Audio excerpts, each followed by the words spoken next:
In 2008, a photographer searching through abandoned ruins stumbled upon a room that had been sealed for 40 years. A room filled with children's belongings, letters, and photographs that told a story no one was supposed to find.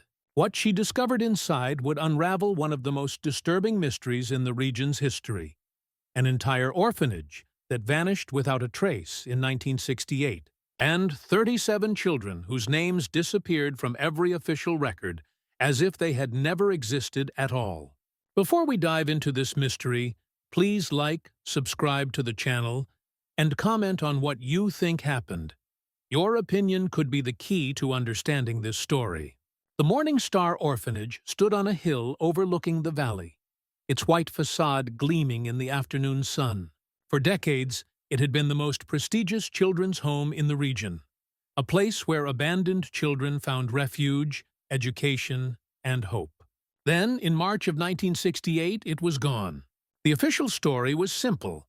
A catastrophic flood had forced an emergency evacuation. All the children were transferred to other institutions. The building was demolished. Case closed.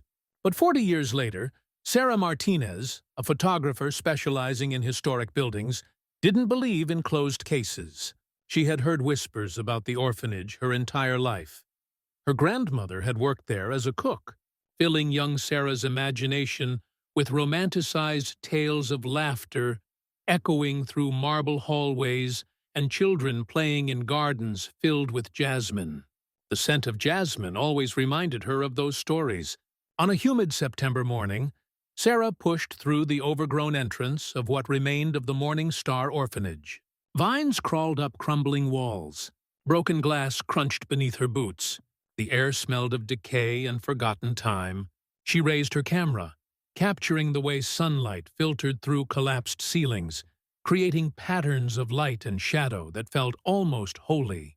That's when she heard it, a hollow sound beneath her feet, different from the solid concrete everywhere else. Sarah knelt down, brushing away 40 years of dust and debris. Her fingers traced the outline of a hidden door, perfectly camouflaged in the floor. Her heart hammered against her ribs as she pried it open, the hinges screaming in protest. A ladder descended into darkness. The room below was perfectly preserved, as if frozen in time. No water damage, no signs of the flood that supposedly destroyed everything. The air was stale but dry, and covering every surface were the remnants of lives interrupted. Dozens of children's drawings pinned to walls, leather-bound journals stacked neatly on shelves, clothing carefully folded in wooden trunks, and photographs, so many photographs, of smiling faces that should have grown old but never did. But one photograph stopped Sarah cold. 37 children and staff members standing in front of the orphanage. The date stamped on the back, March 8, 1968, exactly 1 week before the orphanage supposedly closed. Sarah's hands trembled as she held the photograph closer. In the back row, wearing a kitchen apron and smiling warmly at the camera, was her grandmother, the woman who had died 5 years ago without ever mentioning she had witnessed whatever really happened here. What really happened that night in March of 1968? And why had an entire orphanage full of children been erased from history? Sarah spent 3 days in that sealed room, documenting everything. Each photograph she took felt like disturbing a grave. The children's belongings were arranged too carefully, too deliberately. Someone had wanted this room to be found, eventually. But why wait 40 years? She focused her attention on the photograph of the 37 faces. Using her laptop and a portable scanner, she digitized the image and began the painstaking process of identifying each person. The children's faces were clear, innocent, unaware that within a week they would cease to exist on paper. Back in her apartment, Sarah's dining table became a war room. Printed photographs covered every inch. Sticky notes with names, dates, and questions formed a web of information that led nowhere. She started with the easiest searches: the adults in the photograph, the orphanage director, Margaret Blackwood, 3 teachers, 2 maintenance workers, a nurse, and her grandmother, Elena Martinez. The county clerk's office should have been a simple starting point. Sarah pushed through the heavy glass doors, her shoes clicking on polished floors that smelled of lemon cleaner and old paper. The clerk, a middle-aged woman with reading glasses dangling from a chain, smiled politely. "I need records for the Morning Star Orphanage," Sarah said, sliding the photograph across the counter. "Specifically, information about staff and children who were there in March 1968. The clerk's smile faltered. Something flickered in her eyes. Recognition? Fear? The Morning Star Orphanage? Let me check our system. Her fingers moved across the keyboard with practiced efficiency. Then they stopped. "I'm sorry, but those records were destroyed in a fire at the Municipal Archive in 1973. All of them." Sarah leaned forward. "Every single document?" "I'm afraid so. It was a terrible loss." The clerk's voice was steady, rehearsed. Many historical records from that era were lost. But Sarah had been a detective before she became a photographer. She knew evasion when she heard it. "What about birth certificates? Death certificates? Social Security records? Those wouldn't have been stored in the Municipal Archive." The clerk's expression hardened. "I've told you what I know. Now, if you'll excuse me, I have other customers waiting." There were no other customers. Sarah tried the state registry office next, then the county hospital, then the Board of Education. Every door led to the same dead end. Records lost, files missing, systems purged during routine database migrations. It was as if someone had taken an eraser to history and methodically removed any trace of the Morning Star Orphanage and everyone connected to it. That night, Sarah sat in her apartment staring at the 37 faces in the photograph. She had managed to identify only 3 people: her grandmother and 2 staff members whose families still lived in the area. But when she tried to contact those families, they refused to speak with her. One man actually slammed the door in her face. The children were ghosts.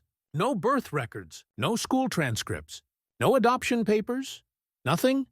How do 37 people simply vanish from existence? And more importantly, who had the power to make that happen? Sarah couldn't sleep. Every time she closed her eyes, she saw those children's faces staring back at her from the photograph. 37 souls erased from history. Someone, somewhere, had to remember them. She drafted an advertisement and paid for it to run in the local newspaper for 2 weeks. Seeking information about the Morning Star Orphanage, closed March 1968. Anyone with knowledge of staff or children from this institution, please contact Sarah Martinez. She included her phone number and email address. The first 3 days brought nothing but silence. On the 4th day, her phone rang at 6:47 in the morning. The voice on the other end was elderly, weathered, cautious. "You're asking about Morning Star?" The man's accent was local, his words measured. Sarah scrambled for a pen, her heart racing. Yes, I am. Do you have information? I worked there. Groundskeeper and janitor. Name's Thomas Webb." He paused, and Sarah could hear labored breathing. "I saw things that last week. Things that don't make sense when you say them out loud." "Mr. Webb, I need to hear whatever you're willing to tell me. Please." They agreed to meet at a diner on the edge of town. Neutral ground, public enough to feel safe. Sarah arrived early, ordered coffee she was too nervous to drink, and watched the door. At exactly 9 a.m., a thin man in his late 70s shuffled through the entrance. His hands shook slightly as he lowered himself into the booth across from her. Thomas Webb's eyes were the palest blue she'd ever seen, and they held decades of secrets. "I loved those kids," he said without preamble. "Used to fix their toys, tend the gardens while they played. Good kids, all of them." His voice cracked. "What happened to them wasn't right." Sarah pulled out her notebook. "What did happen, Mr. Webb?"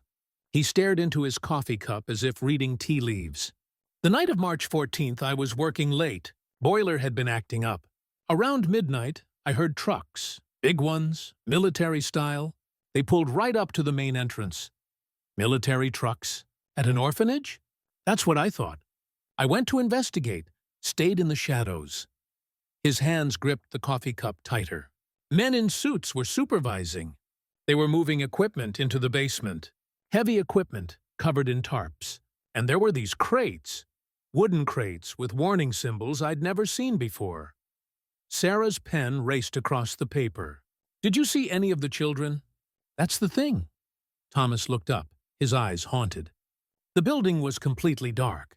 No lights in the dormitories, but I could hear humming. This low, mechanical humming coming from the basement. It made my teeth ache. "Did you tell anyone?"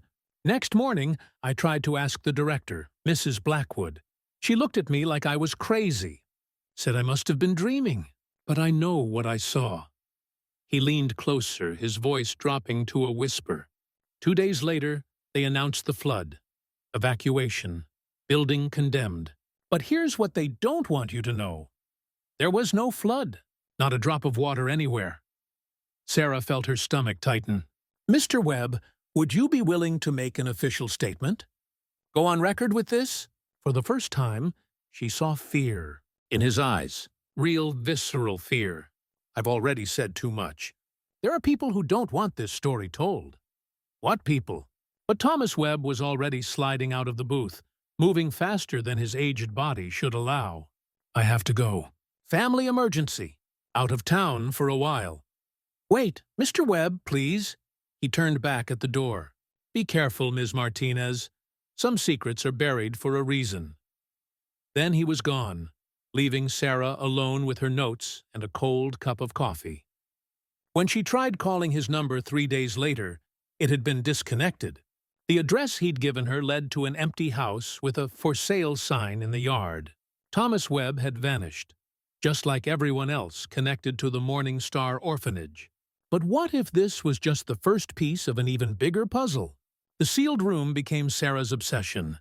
She returned to it every day, treating it like an archaeological dig.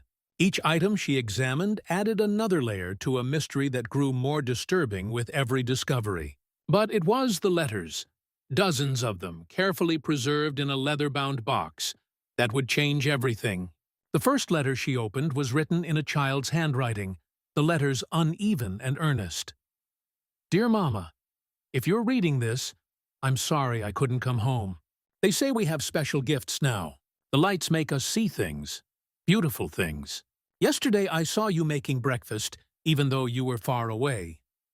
Dr. Sterling says we're the future. Love, Michael." Sarah's hands trembled as she read. Dr. Sterling. A name. Finally, a name.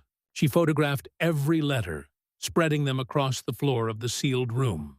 The LED lantern cast harsh shadows as she organized them chronologically. The early letters were innocent, excited. The children wrote about games, about the special lights that made them feel tingly, about the dreaming machines that Dr. Sterling and his team brought to the orphanage. But as the dates progressed, the tone shifted. The handwriting became more erratic, the content darker. The dreams are getting scary. Last night, I saw the war again. Dr. Sterling says we're not supposed to talk about what we see, but I can't help it. Sometimes I see things that haven't happened yet, and it makes my head hurt. Emma saw her own funeral. She hasn't been the same since. Another letter from a different child. They're testing us every day now. The machines are louder. Some of the kids have started bleeding from their noses when they use the special room. Mrs. Blackwood tried to stop it, but the men in suits said we had to continue. They said we were important for national security.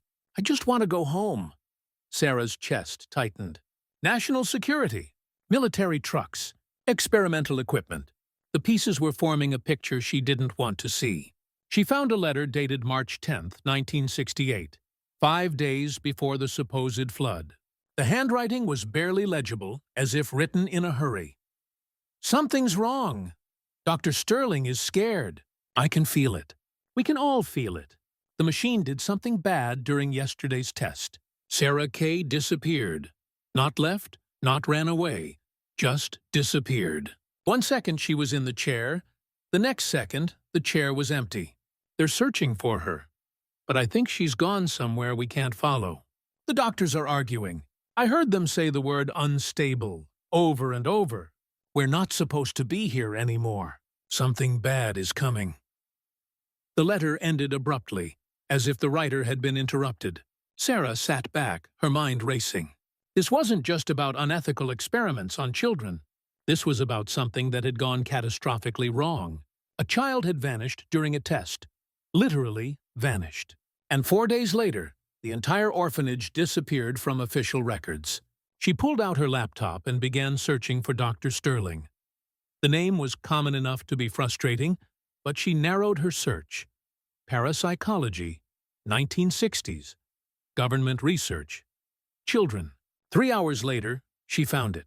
A declassified document from the state archives, buried in thousands of pages of Cold War-era research files. The Paragon Institute for Advanced Perception Studies, led by Dr. Malcolm Sterling, had received federal funding from 1963 to 1968 for research into the enhancement of natural extrasensory capabilities in controlled populations. Controlled populations. A clinical phrase for children in an orphanage with nowhere else to go. The document listed several research sites. One of them was the Morning Star Orphanage. But the most chilling detail came in the final paragraph. A brief note marked, "Investigation pending."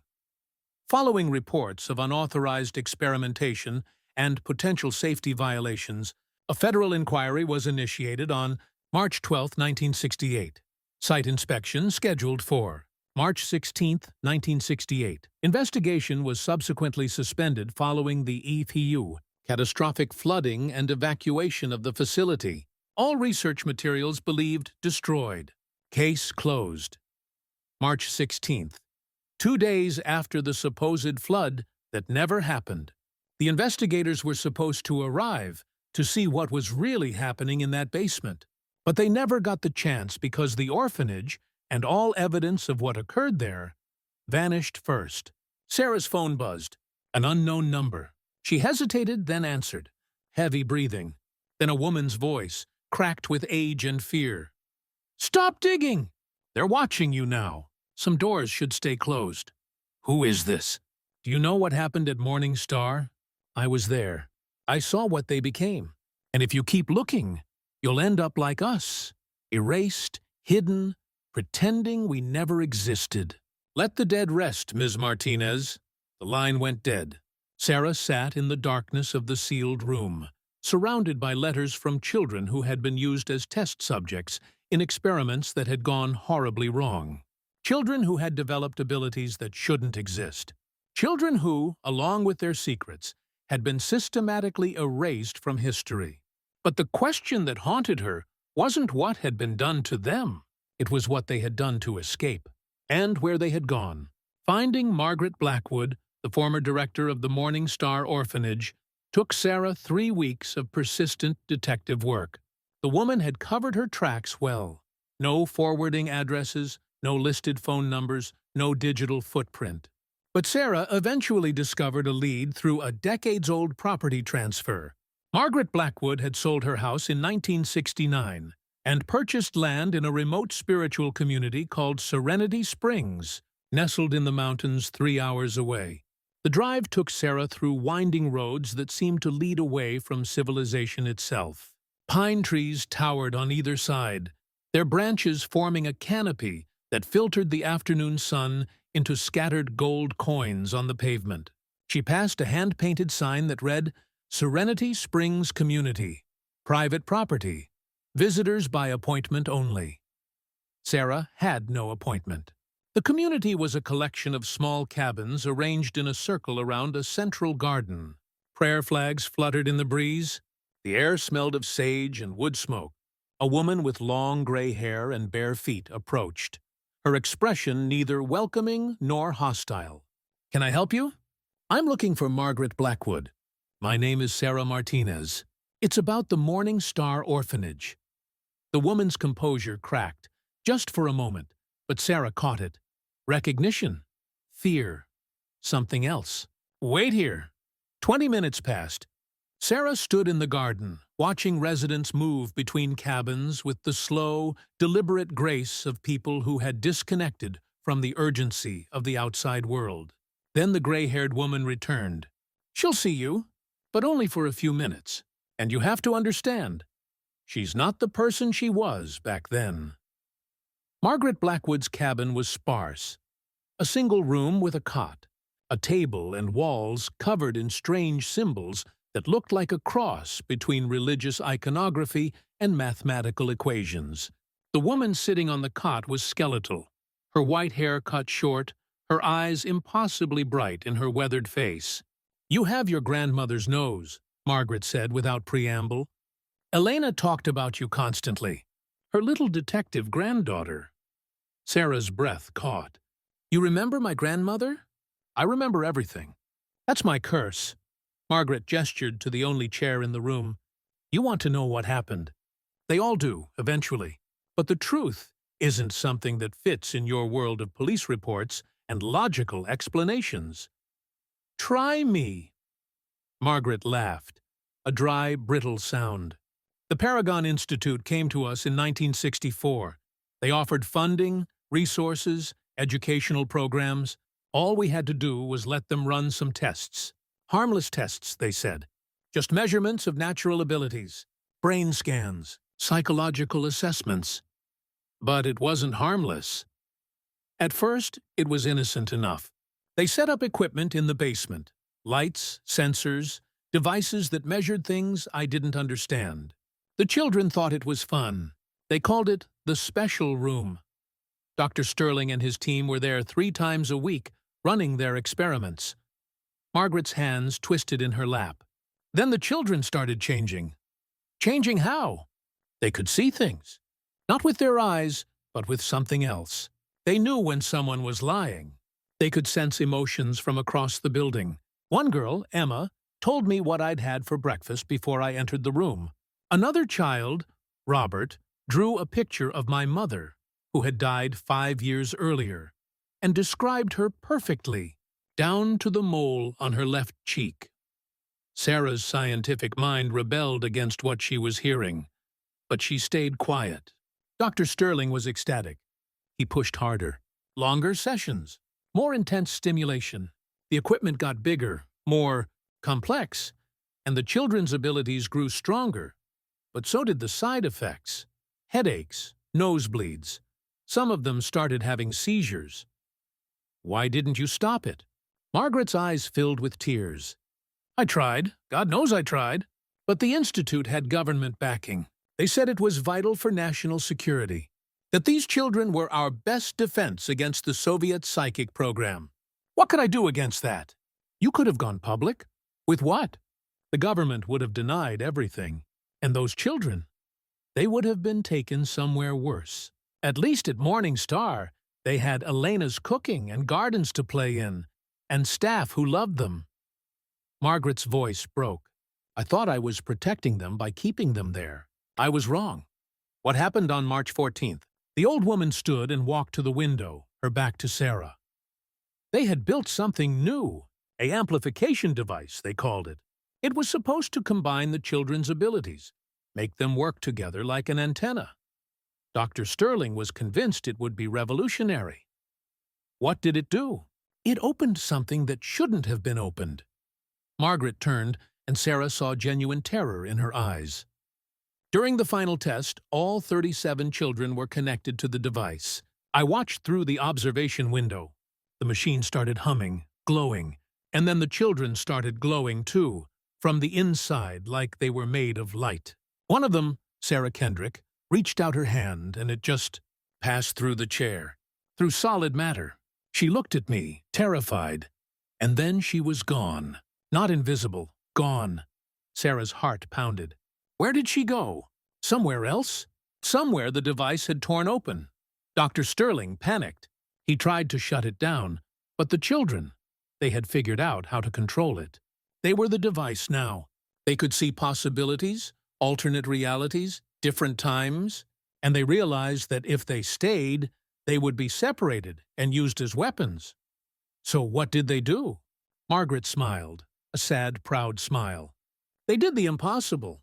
They worked together, using the very abilities the government had given them, and they made everyone believe there had been a flood, a catastrophic disaster. I stood in that building, completely dry, and watched federal agents arrive to see water damage that wasn't there. They saw it because the children made them see it. A mass illusion. The most perfect illusion ever created. 37 young minds working as one, projecting a shared reality that was impossible to question. The building was condemned. The children were officially evacuated, but really, they walked out the front door and disappeared. And you let them go?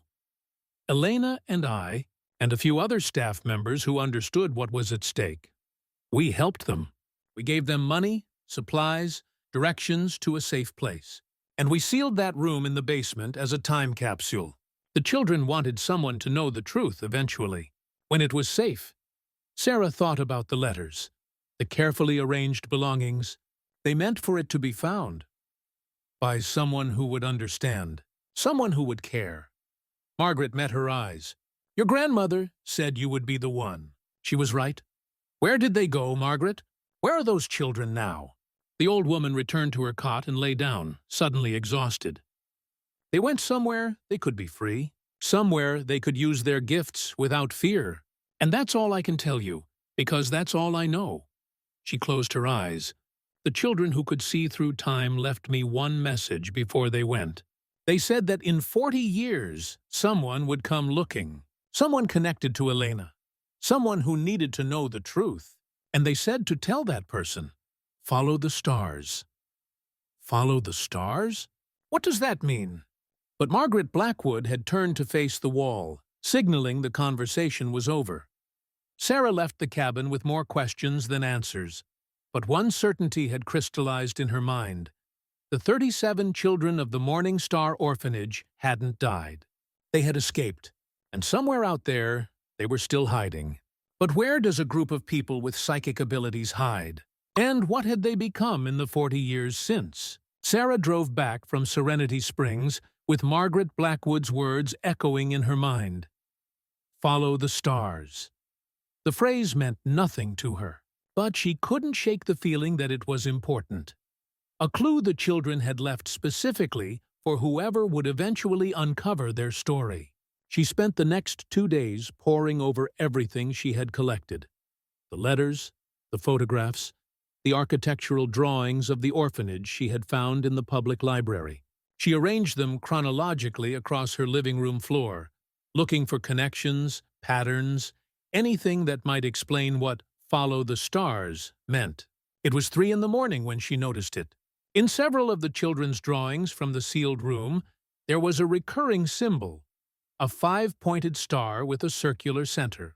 She had dismissed it initially as a simple child's drawing, the kind of stars that decorated countless kindergarten pictures. But now, looking at them all together, she realized they were too consistent, too deliberate. And they always appeared in the same context, near doorways, windows, or drawn on maps. Sarah grabbed her laptop and started searching. 5-pointed stars had dozens of meanings across different cultures. Pentacles, pentagrams, symbols of protection or guidance. But none of it felt right.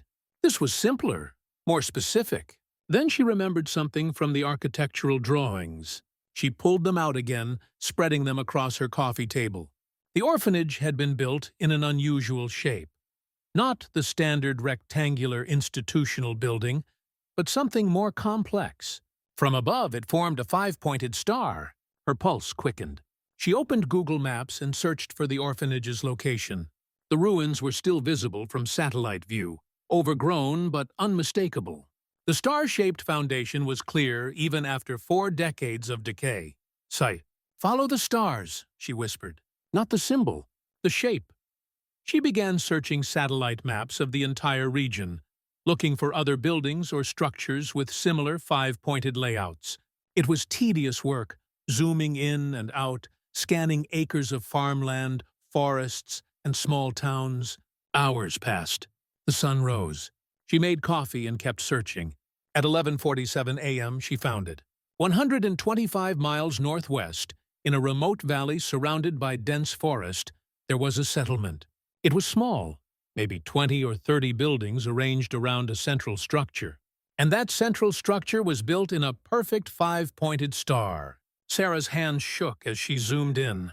The settlement wasn't on any map. No roads led directly to it. just a narrow dirt path barely visible through the tree cover. No name, no indication of what it was or who lived there. She cross-referenced the location with county records, property databases, and historical land surveys.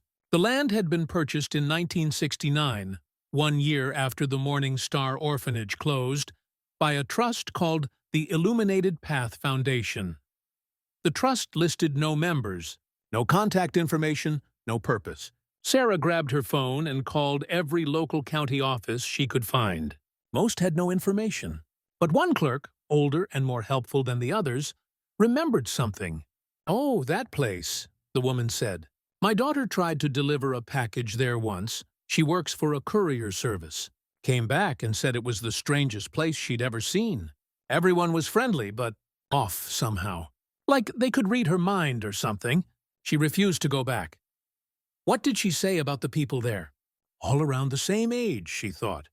Middle-aged, maybe late 40s or 50s. They called themselves the Illuminated, or something like that. Kept to themselves mostly. Occasionally they'd come into town for supplies, but they never caused trouble. Just unusual.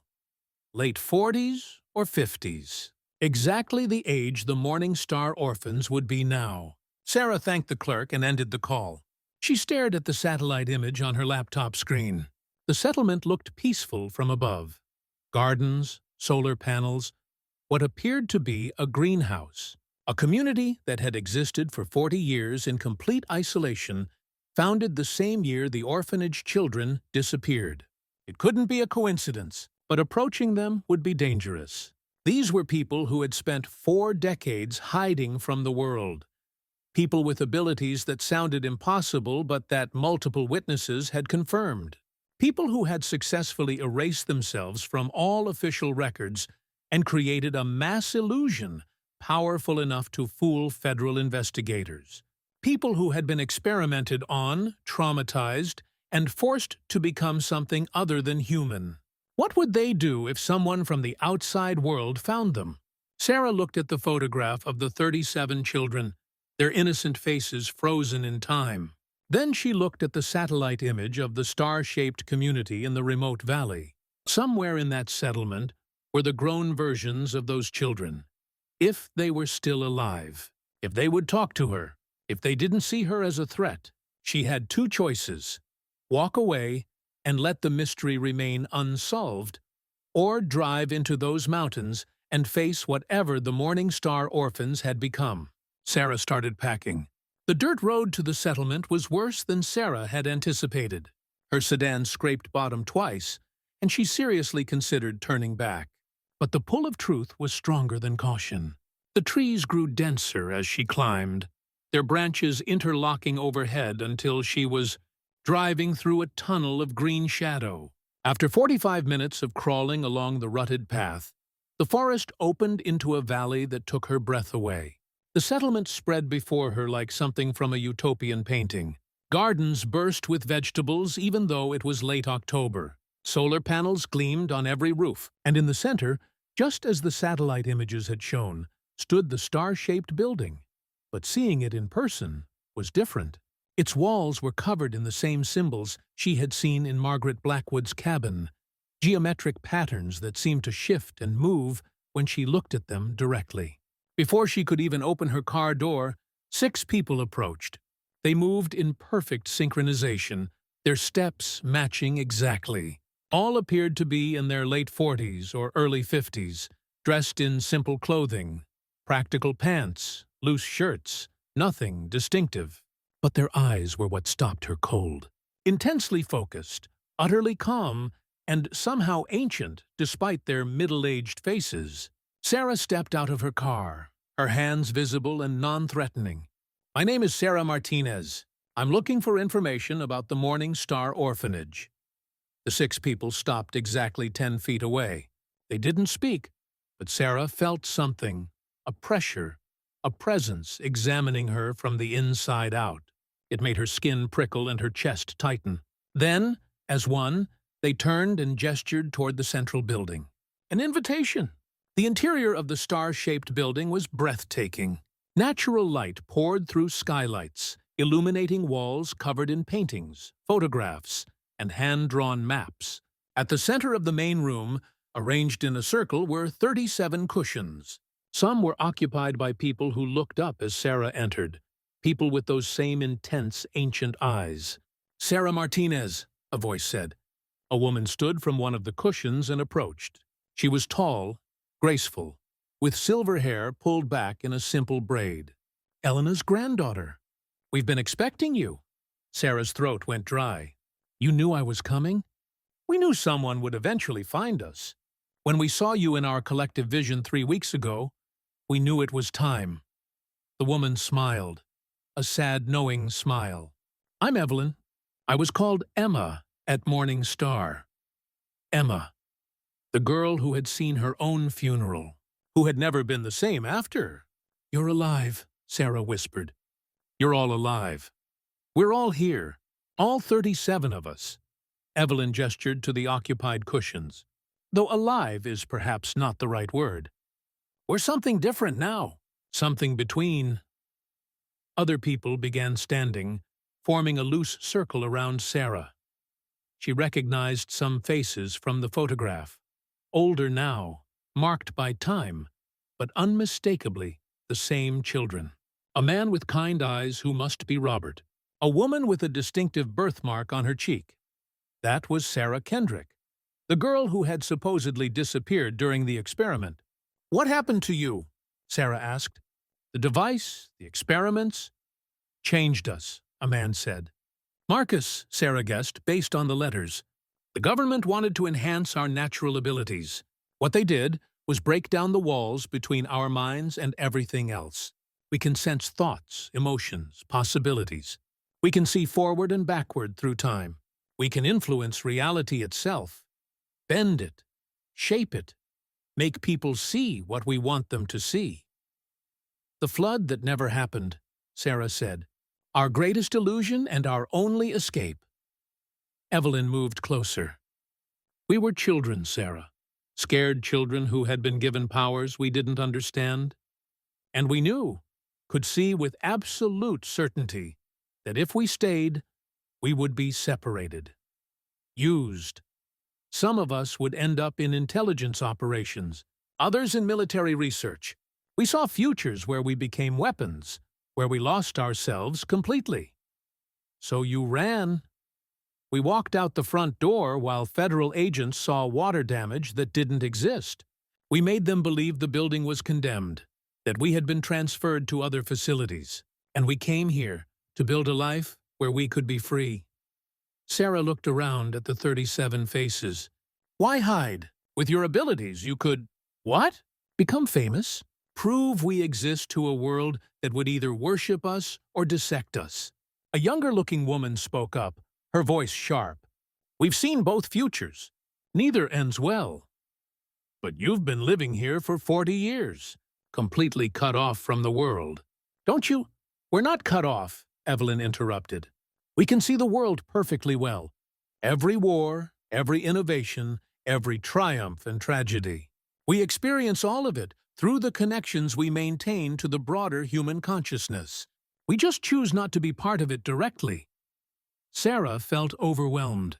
She had expected to find answers, maybe even find some elderly survivors. Instead, she had found something that defied every rational explanation she believed in. "Why did you leave the sealed room? Why make it possible for someone to find you?" "Because secrets don't stay buried forever," Robert said. "And because eventually, we knew someone would come who could be trusted with the truth. Someone connected to those who helped us escape. Someone who would understand what we became and why we had to disappear." "Your grandmother was instrumental in our escape," Evelyn added. "She knew what the government was doing to us. She saw the terror in our eyes during those final days. And when we told her our plan, she didn't hesitate. She helped us fake our own deaths in a way, helped us become ghosts." Sarah thought about her grandmother, the woman who had died without ever revealing this secret. "She knew where you were this whole time?" "She visited once," Evelyn said softly. "In 1985, brought us photographs of you as a child, told us that someday you would come looking. that you had the same detective's heart she did, and she asked us to tell you the truth when you found us, because carrying secrets alone is its own kind of death." Tears stung Sarah's eyes. "What now? What am I supposed to do with this information?" The 37 members of the Illuminated exchanged glances, or maybe they communicated in ways Sarah couldn't perceive. Finally, Evelyn spoke. "That's entirely up to you. We've survived this long because people believe we don't exist. But we also understand that truth has value, that our story deserves to be told. We're leaving the choice to you, Sarah Martinez. Tell the world about us, or keep our secret. We'll be ready either way." Sarah looked around at the faces of people who should have been broken by trauma, but had instead built something extraordinary. A community based on shared experience, enhanced perception, and mutual protection. They had turned government experimentation into liberation. They had transformed horror into hope, but sharing their existence would destroy the peace they had built. It would bring reporters, researchers, government agents. It would turn them into specimens again. Could she do that to them? Should she? Sarah spent 3 days in the settlement, and those 3 days shattered everything she thought she knew about reality. The Illuminated, as they called themselves, lived according to rhythms that seemed almost alien. They communicated as much through shared consciousness as through spoken words, finishing each other's sentences or falling into long periods of synchronized silence, where thoughts flowed between them like water. On the first evening, Evelyn took her to the star-shaped building's upper level, where the walls were covered in predictions. Not vague prophecies, but specific, dated events written in precise detail. "We see possibilities," Evelyn explained, running her hand along a wall covered in entries from the 1980s. "Not certainties. The future is always in flux, always changing based on choices made in the present. But some events are so probable, their momentum so strong, that they become almost inevitable." Sarah read the entries. A space shuttle disaster in 1986, described in detail. The fall of the Berlin Wall. A terrorist attack in 2001 that made her blood run cold. "You saw all of this coming?" "Yes. Why didn't you warn anyone?" Evelyn's expression darkened. "We tried. Once. In 1979, we sent anonymous letters to newspapers about a nuclear accident we saw coming. Specific details about a facility that would suffer a meltdown. No one believed it. They thought it was a hoax, some kind of Cold War propaganda. And then 3 Mile Island happened exactly as we had described." "But you could have saved lives." "At what cost?" Evelyn turned to face her. "If we had been believed, we would have been found. Governments would have come looking for the source of the information. We would have been captured, separated, used to spy on foreign nations or predict stock markets or identify threats. We would have become exactly what we escaped from." Sarah understood, but it didn't make the moral calculus any easier. "So you just watch? You see terrible things coming and do nothing?" "We help in small ways. Anonymous donations to disaster relief. Warnings sent to specific people through dreams, though most dismiss them as anxiety. We do what we can without revealing ourselves." Evelyn smiled sadly. "It's not enough. We know it's not enough. But it's all we can do while maintaining our freedom." Over the next 2 days, Sarah interviewed as many of the Illuminated as would speak with her. Each story was unique, yet they all shared common threads. Lives fractured by trauma, pieced back together through community and purpose. Marcus, who had been a terrified 8-year-old during the experiments, now served as the community's primary teacher. He educated the second generation, children born to some of the Illuminated who had formed relationships within the community. These children, he explained, often showed enhanced abilities from birth, though nothing as extreme as their parents. Sarah Kendrick, the girl who had literally phased through matter during that final experiment, had learned to control her ability. She could now move through solid objects at will, though it exhausted her. She used it to help with construction, creating spaces that would be impossible through conventional architecture. Robert, who had drawn pictures of the dead, worked as the community's connection to the outside world.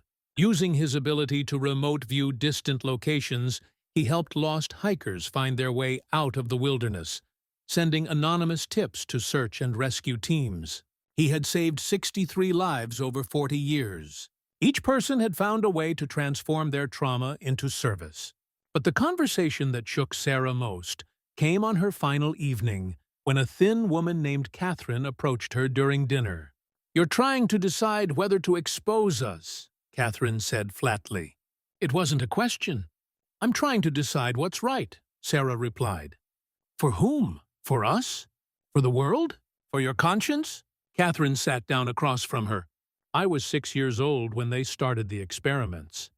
6. I used to have nightmares about being strapped into that chair, about the lights and the sounds and the feeling of my brain being torn open. Those nightmares lasted for 20 years. I'm sorry." "Don't be sorry. Be thoughtful." Catherine leaned forward. "If you tell the world about us, what happens? Best case scenario. We become celebrities, curiosities, proof that the impossible is possible. People will want to study us, interview us, understand how our abilities work. We'll lose our privacy, our peace, our ability to live as we choose. And worst case? Worst case? We become threats, national security risks, people with abilities that could destabilize governments or influence global events. We get disappeared again, but this time there's no escape because everyone knows we exist." Catherine's eyes held Sarah's. "I've seen both futures. In one timeline, you publish our story. Within 3 years, half of us are dead or in government custody. In another timeline, you keep our secret. We live out our lives in peace, continuing to help where we can. And eventually, when we're all gone, the truth comes out naturally through discovered documents and testimonies. You can really see that? Probability branches, some more likely than others.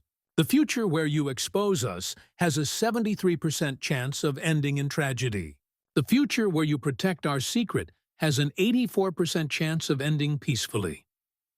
Catherine stood. "I'm not telling you what to choose. Free will is sacred. That's something we learned the hard way. But I wanted you to know the mathematics of your decision." That night, Sarah couldn't sleep. She lay in the guest quarters, a small, comfortable room with windows overlooking the valley, and stared at the ceiling. Her entire career had been built on uncovering truth, on bringing hidden things into the light. Secrets were burdens. Lies were poison. But what if the truth was more dangerous than the lie? What if exposure didn't lead to justice and recognition, but to persecution and pain? She thought about her grandmother, who had carried this secret to her grave. Elena could have told Sarah at any time, could have shared the story of the extraordinary children she had helped save. But she hadn't. She had trusted that Sarah would find the truth when it was meant to be found. And she had trusted that Sarah would make the right choice about what to do with it. But what was the right choice? In the morning, Sarah sat with Evelyn in the central garden. Around them, members of the illuminated tended plants, repaired solar panels, lived their quiet, extraordinary lives. "I need time," Sarah said.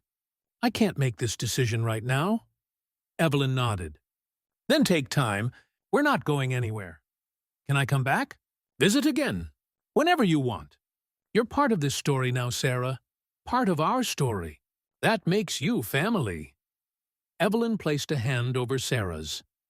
"Your grandmother would be proud of you. You found us, just as she said you would. And you're asking the right questions, struggling with the right dilemmas. Truth isn't simple. Justice isn't obvious. Sometimes the most courageous act is choosing silence." Sarah left the settlement that afternoon with a promise to return, and a weight on her shoulders that felt heavier than any burden she had carried before. She had found the 37 missing children. She had uncovered the truth about the Morning Star Orphanage. She had answers to questions that had haunted an entire community for 40 years.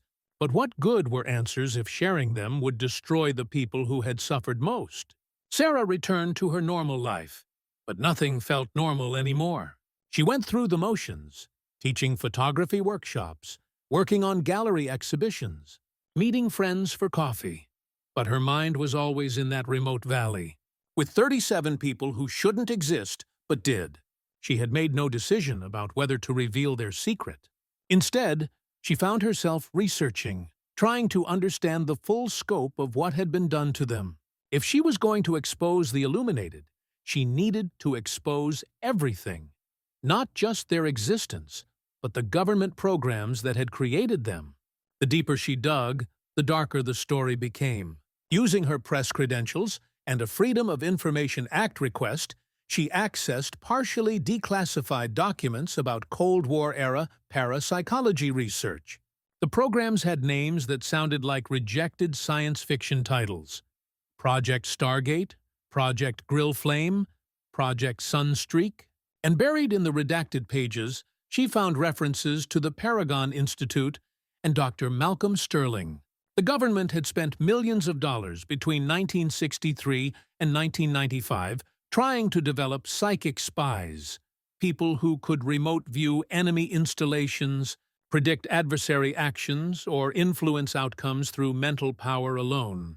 The research had been based on a belief that the Soviet Union had developed similar capabilities, and the U.S. couldn't afford to fall behind in the psychic arms race. The Morning Star Orphanage had been one of dozens of sites where experiments were conducted, but it had been special. According to a memo dated 1967, the children at Morning Star had shown unprecedented receptivity to enhancement procedures and probability-defying results in controlled remote viewing trials. In other words, it had worked. The experiments had actually worked. Sarah found a reference to the final experiment, the one that had gone wrong. A technical report, mostly redacted, described catastrophic equipment failure, resulting in uncontrolled amplification of subject abilities, and localized reality distortions requiring immediate containment protocols.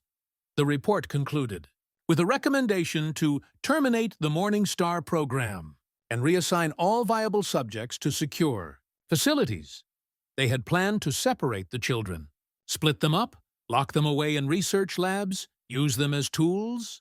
The children must have seen this coming, literally seen it through their enhanced perception. No wonder they had orchestrated such an elaborate escape. But here was the question that kept Sarah awake at night. How many other sites were there? How many other children had been subjected to similar experiments? And what happened to the ones who didn't escape? She found partial answers in archived newspaper articles. A psychiatric hospital in Vermont that burned down in 1970, killing 12 patients. All teenagers, all former orphanage residents. A mass drowning in Michigan in 1972, 15 bodies pulled from a lake, identified as students from a state-run school for troubled youth. Accidents, tragedies.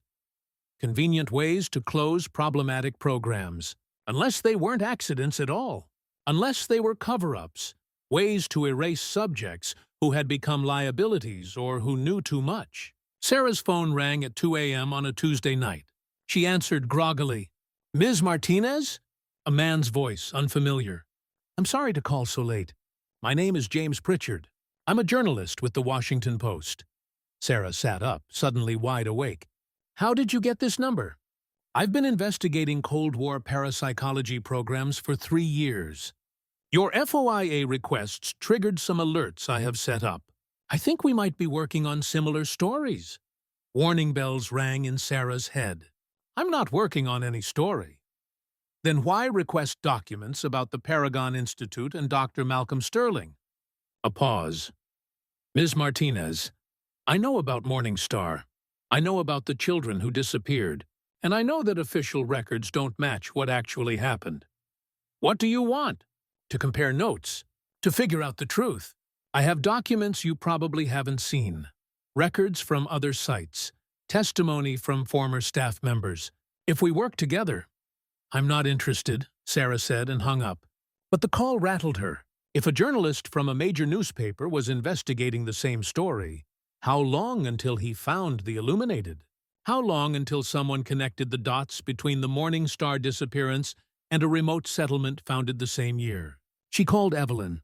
The phone, a simple cell phone the community kept for emergencies, rang 6 times before someone picked up. "We know," Evelyn said before Sarah could speak. "We saw the call coming, saw the journalist, saw the possibility branches opening. I didn't tell him anything. We know that too. But Sarah, you need to understand something. This story is bigger than us, bigger than your choice to reveal or conceal our existence. The truth is surfacing whether we want it to or not. Other researchers, other journalists, other survivors from other programs, they're all moving toward the same revelation." "What are you saying?" "We're saying that maybe it's time. Time to stop hiding. Time to speak our truth on our terms rather than having it exposed by others who don't understand." Evelyn's voice was calm, resolved. "We've been discussing it since you left. If the story is going to come out anyway, we'd rather it come from someone who knows us, who understands what we've built here. You want me to write it? We want you to tell the truth, not just about us, but about all of it. The experiments, the cover-ups, the children who didn't survive, the government programs that turned orphans into weapons." A long pause. "Your grandmother once told me that truth is like water. It always finds a way through. Maybe it's time we stopped trying to hold it back." Sarah felt something release in her chest. Tension she hadn't realized she'd been carrying. "If I do this, I do it right. I document everything. I name names. I make sure people understand not just what you became, but what was done to you. That's exactly what we want. It will change everything for you." "Yes," Evelyn said. "But we've been changing for 40 years. Maybe it's time the world changed too." Sarah returned to the settlement in early December with a plan and a promise. She would document their story completely, thoroughly, truthfully, but she would do it in a way that protected them as much as possible. She would expose the government programs that had traumatized them, but she would also show what they had built in the aftermath. A community of healing, growth, and extraordinary purpose. The Illuminated agreed to be photographed, interviewed, and documented. For weeks, Sarah became part of their daily life. She photographed Marcus teaching children to meditate, focusing their natural abilities rather than suppressing them. She interviewed Robert about the people he had saved through anonymous warnings. She sat with Catherine during one of her future sessions, watching in amazement as the woman described events that hadn't happened yet with startling precision. But the most profound documentation came from their communal gatherings. Every evening, the 37 original members of the Illuminated would sit in their circle in the star-shaped building and share consciousness. Sarah, given special permission, observed from the periphery. It was nothing like she had imagined. There were no glowing lights or dramatic effects. The 37 people simply sat quietly, breathing in synchronization, their faces peaceful. But Sarah could feel something, a presence, a warmth, a sense of connection that made her eyes water. "We're sharing memories," Evelyn explained afterward. "Every evening, we collectively relive one moment from our past. Today was Michael's 7th birthday at Morning Star before the experiments began. We all experienced it together. His joy, his innocence, the taste of the chocolate cake Elena made. Why? Because trauma tries to erase the good memories. We refuse to let it.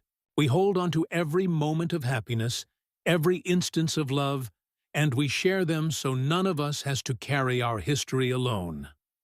Sarah understood then what they had truly built, not just a hiding place, but a collective healing mechanism. They had turned their enhanced abilities, the very thing that had been used to hurt them, into a tool for processing shared trauma and celebrating shared joy. She spent hours with Sarah Kendrick, the woman who could phase through solid matter.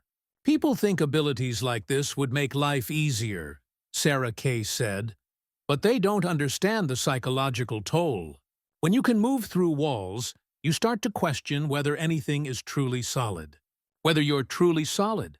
It took me 15 years to learn that walls matter not because they stop me, but because I choose to let them." She interviewed David, who could sense emotions from hundreds of feet away.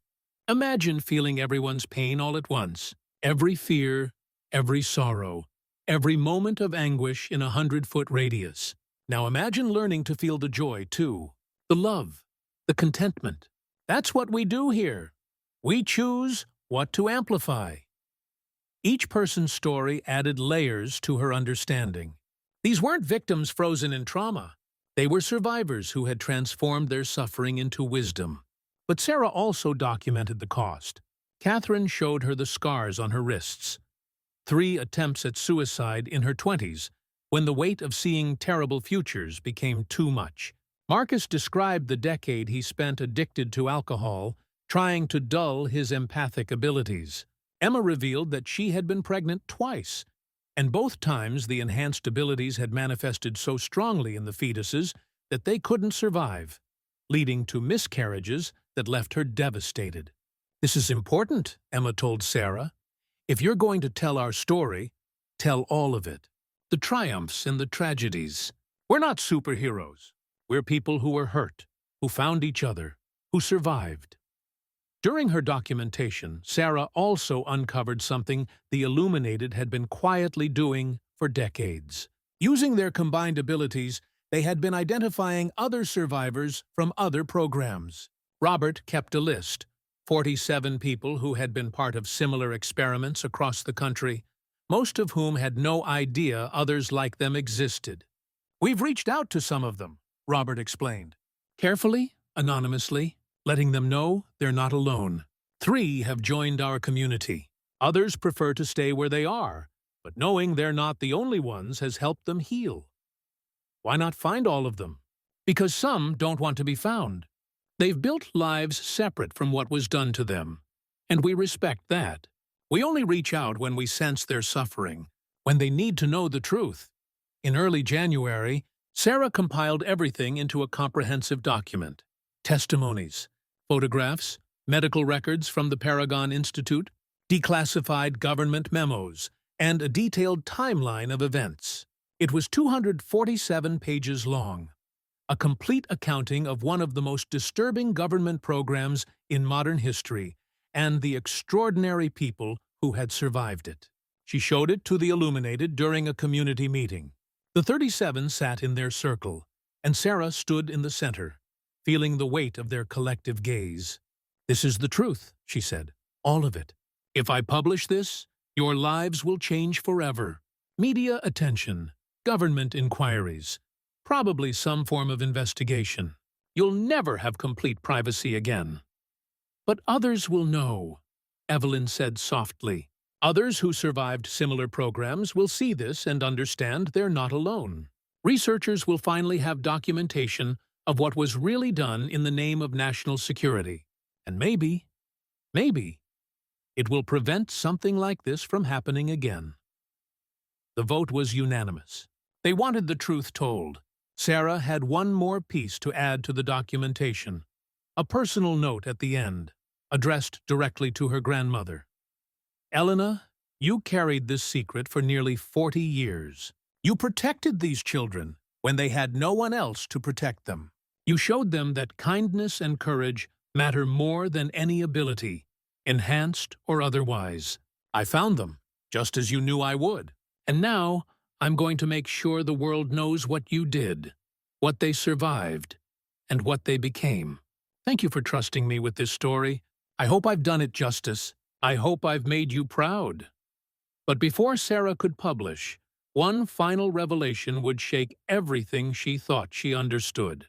Sarah was preparing to submit her documentation to 3 major news outlets simultaneously, a strategy designed to ensure the story couldn't be suppressed, when Robert found her in the settlement's small library. "You need to see something," he said, his face pale. "All of us. Now." The 37 gathered in the star-shaped building with an urgency Sarah hadn't seen before. They sat in their circle, but instead of their usual calm synchronization, there was tension, fear. Evelyn spoke first. "We've seen something. A probability spike. An event that becomes more likely the moment you publish your documentation." "What kind of event?" A suppression event. Catherine stood, pacing. We've been monitoring government activity since you started this project. There's a classified rapid response unit, officially it doesn't exist, that was created specifically to contain information about parapsychology programs. If your documentation goes public, they activate.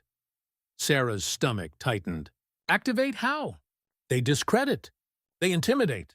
They make evidence disappear. Marcus pulled up satellite images on a laptop. There's a 67% probability they raid this settlement within 48 hours of publication. There's an 82% probability they seize all of your documentation. And there's a 43% probability someone gets hurt. But you said you wanted the truth told. We did. We do. Evelyn's voice was steady despite the fear in her eyes. But we need to be strategic. If we simply publish and wait for the backlash, we lose control of the narrative. The government frames us as security threats. We become the story instead of what was done to us. So what do we do? The Illuminated exchanged glances, their silent communication flowing between them. Then David spoke up. We do something we've never done before. We go public together, not just through your documentation, but in person. We hold a press conference. We demonstrate our abilities. We make ourselves impossible to deny or dismiss. That's incredibly dangerous, Sarah protested. You'll be exposing yourselves completely. We're already exposed the moment you publish, Emma interrupted. This way, we control how it happens. We show the world who we are on our terms. Over the next 3 days, the Illuminated planned what they called the Revelation.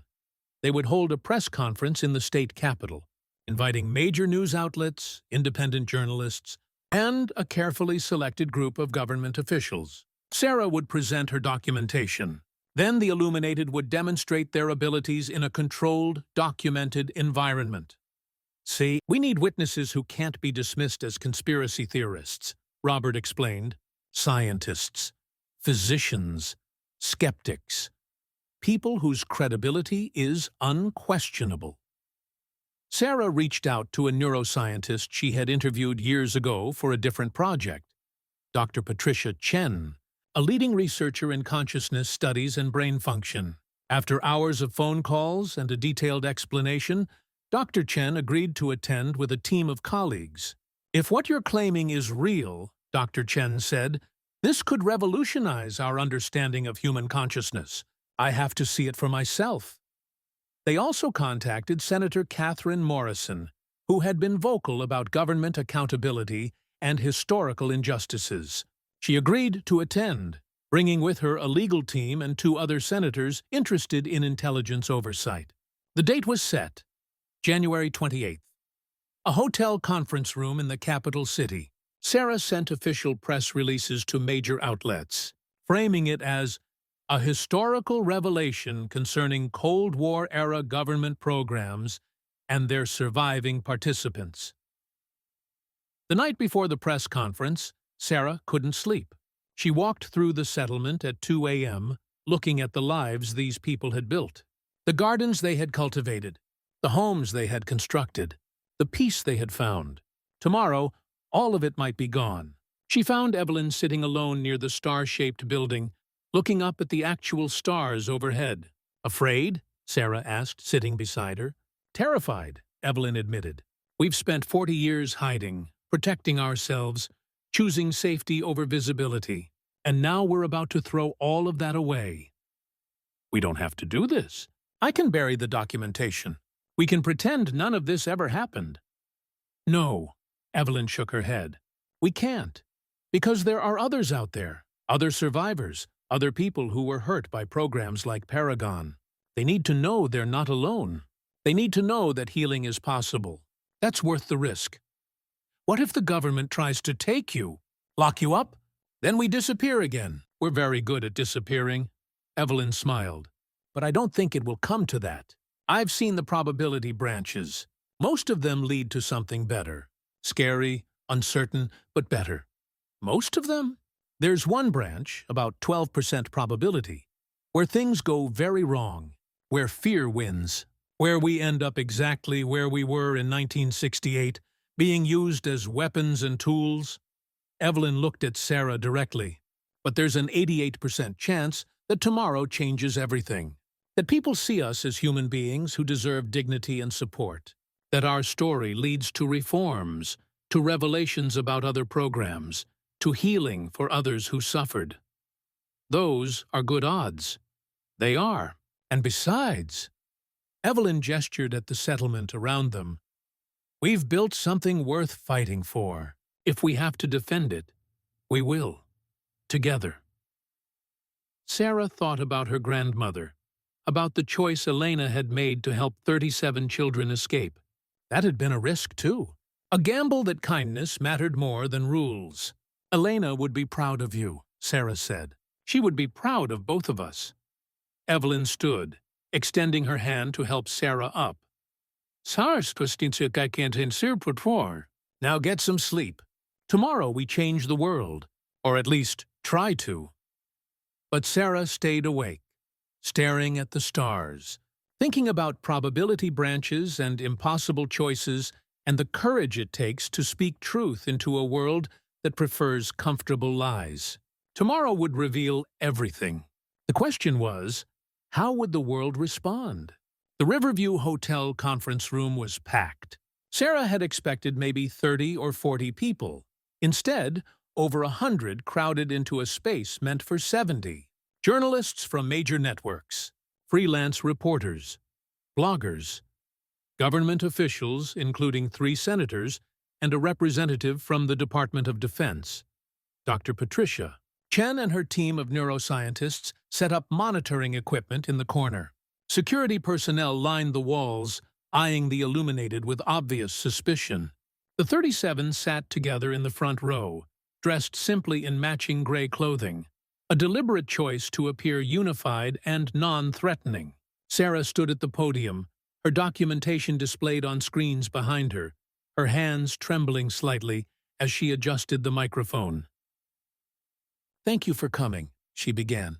"What I'm about to share with you will challenge everything you think you know about Cold War-era government programs, about the limits of human consciousness, and about what our government was willing to do in the name of national security."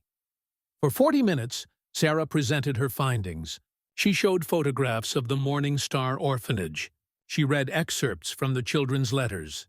She displayed declassified documents proving the Paragon Institute's experiments. She explained the cover-up, the forced evacuation that never happened, the 40 years of hiding. The room was silent except for the clicking of cameras and the scratching of pens on notepads. Then she introduced the illuminated. Evelyn stood and approached the podium. Sarah could see her hands shaking, but her voice was steady. "My name was Emma when I lived at Morning Star. I was 8 years old when they started the experiments. They told us we were special. They told us we could help our country. They didn't tell us we would never be normal again." She described the tests, the equipment, the progressive loss of control as their abilities grew. She talked about the fear, the nightmares, the realization that they were being turned into something other than children. "We escaped," Evelyn said. "We created the illusion of a flood so catastrophic that no one questioned the evacuation. We walked away from everything we knew because staying meant losing ourselves completely." A reporter raised his hand. "You're claiming you created a mass hallucination. That's impossible?" Robert stood. "Let me show you." He walked to the center of the room, and the 37 illuminated joined him, forming a circle. They joined hands, closed their eyes, and began to breathe in synchronization. The air in the room changed. It became heavier, charged with something Sarah couldn't name. Then people started gasping. The conference room was no longer a conference room. It was the Morning Star Orphanage, but not as ruins, as it had been in its prime. Marble floors gleamed. Sunlight poured through intact windows. In the doorway stood a woman in a cook's apron. Elena, Sarah's grandmother, smiling warmly. "This is a shared projection," Evelyn's voice said, though her lips didn't move. "What you're experiencing now, the vision of the orphanage, the presence of someone deceased. This is what we did in 1968. We made federal investigators see water damage, structural collapse, complete catastrophe. We made them believe in a flood that never happened. The vision held for maybe 30 seconds. Then it shimmered and dissolved, and they were back in the conference room. Several people were crying. 2 security guards had drawn their weapons, but seemed confused about who or what to point them at. Dr. Chen was frantically checking her monitoring equipment. "That was," a journalist stammered. "That was real. We all saw it." "Collective projection," Marcus explained. "We don't create physical reality. We create the perception of reality, powerful enough that your brain accepts it as truth." Senator Morrison stood, her face pale but composed. "This is extraordinary. But if what you're claiming is true, if your abilities were the result of government experimentation, then we're proof of illegal human testing on children," David finished. "We're evidence of a program that was never supposed to exist, conducted on vulnerable populations without consent, resulting in permanent psychological and neurological changes." "We need verification," Dr. Chen said, approaching the illuminated. "Medical examinations, brain scans, controlled demonstrations.